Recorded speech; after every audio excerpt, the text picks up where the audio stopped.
Setiap pagi sebelum mentari benar-benar terbit, langkah kecil ini dimulai dari Desa Tamboo, sebuah desa yang tenang, tempat kesederhanaan bertemu dengan cita-cita besar.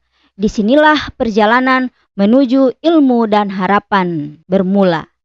Dari Tamboo, perjalanan panjang menembus kesejukan pagi, melewati jalan berliku di antara persawahan yang membentang hijau. Setiap helai padi seakan melambai, memberi semangat untuk terus melangkah, yang membawa tekad seorang guru. Jalan ini bukan sekedar jalur menuju sekolah, tetapi saksi setiap langkah pengabdian. Di setiap perempatan ada pilihan, namun arah hati selalu sama, menuju anak-anak istimewa yang menunggu dengan senyum tulus.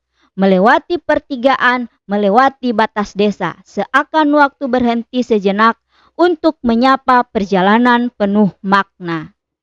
Di ujung sana ada sekolah, tempat suara diganti dengan bahasa tangan, tempat hati berbicara tanpa kata, tempat cinta guru dan semangat murid berpadu dalam kesunyian yang penuh makna. Dari Tamboo hingga Gorontalo, setiap kilometer ada doa. Setiap hembusan angin adalah semangat yang tak pernah padam. Karena bagi seorang guru, perjalanan menuju sekolah bukan sekedar jarak, melainkan perjalanan menuju hati anak-anak yang luar biasa. Assalamualaikum warahmatullahi wabarakatuh. Salam dan bahagia Bapak Ibu guru hebat di seluruh Indonesia. Perkenalkan, saya Silin Lamangida, guru SLB Negeri Kota Gorontalo. Pada kesempatan ini saya akan berbagi praktik baik yang telah saya laksanakan di SLB Negeri Kota Gorontalo, khususnya peserta didik tunarungu, dengan tema penguatan literasi numerasi dengan judul Bisik Litnom, belajar isyarat sambil kuatkan literasi dan numerasi untuk anak tunarungu. Yuk kita simak. Pendidikan adalah hak semua anak, termasuk anak tunarungu. Namun, mereka menghadapi tantangan besar dalam memahami bahasa, membaca, dan berhitung. Literasi dan numerasi bagi anak tunarungu bukan sekedar membaca huruf atau angka, tetapi memahami makna, berkomunikasi, dan berpikir logis dalam kehidupan sehari-hari. Di tengah keterbatasan komunikasi verbal, bahasa isyarat menjadi jembatan. Melalui tangan, gerak, dan ekspresi, ilmu pengetahuan pun bisa tersampaikan. Di sekolah luar biasa negeri Kota Gorontalo, sebagian besar guru-guru berasal dari pendidikan umum. Begitu pula dengan penulis, guru ilmu pengetahuan alam yang setiap hari menempuh perjalanan jauh untuk hadir di kelas. Meski bukan dari latar pendidikan luar biasa, penulis tidak menyerah. Penulis menyadari anak-anak tunarungu belajar dengan cara yang berbeda-beda.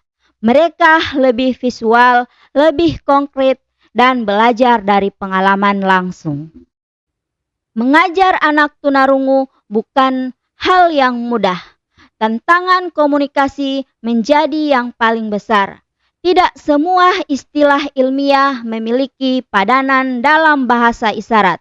Selain itu, kemampuan literasi dan numerasi mereka masih beragam. Membaca teks ilmiah, menghitung hasil pengamatan, atau memahami grafik sederhana seringkali sulit dilakukan.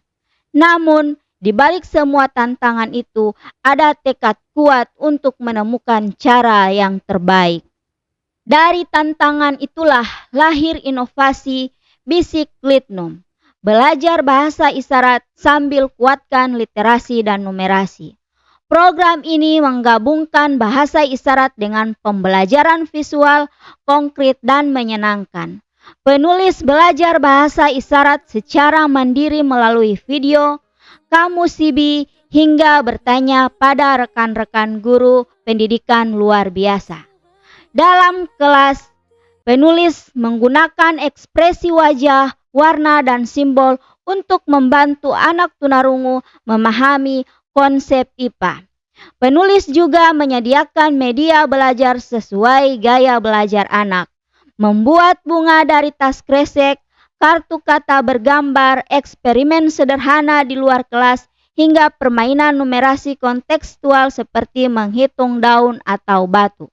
Semua kegiatan dilakukan sambil berbahasa isyarat, menghubungkan kata, makna, dan angka dalam satu proses belajar. Hasilnya, anak-anak menjadi lebih percaya diri, aktif, dan berani berkomunikasi.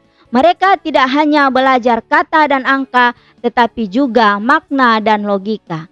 Melalui Bisikletnum, penulis menemukan bahwa bahasa isyarat bukan satu-satunya media, melainkan bagian dari komunikasi penuh makna yang dikombinasikan dengan visual dan pengalaman nyata.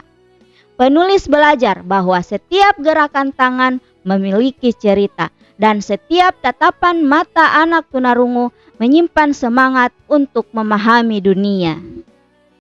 Menjadi guru anak tunarungu bukan sekedar mengajar, tetapi juga belajar memahami bahasa yang tak terucap.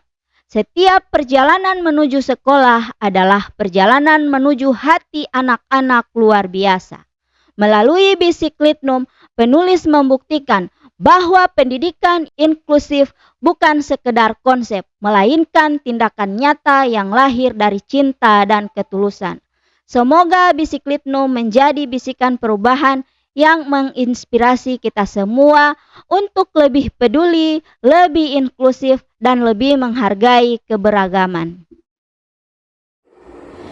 Kami melihat sendiri bagaimana anak-anak menjadi lebih percaya diri, antusias belajar, dan mampu mengembangkan potensi mereka secara optimal. Berkat bimbingan beliau, keahlian Ibu Silin dalam memahami kebutuhan spesifik setiap anak dan memastikan mereka merasa dilihat, didengar, dan dihargai sungguh tak ternilai harganya. Terima kasih Ibu Silin atas segala upaya yang tak kenal lelah, atas ilmu yang diberikan, dan atas cinta serta kasih sayang yang telah membentuk masa depan yang lebih cerah bagi anak-anak tunarungu. Terima kasih. Wassalamualaikum warahmatullahi wabarakatuh.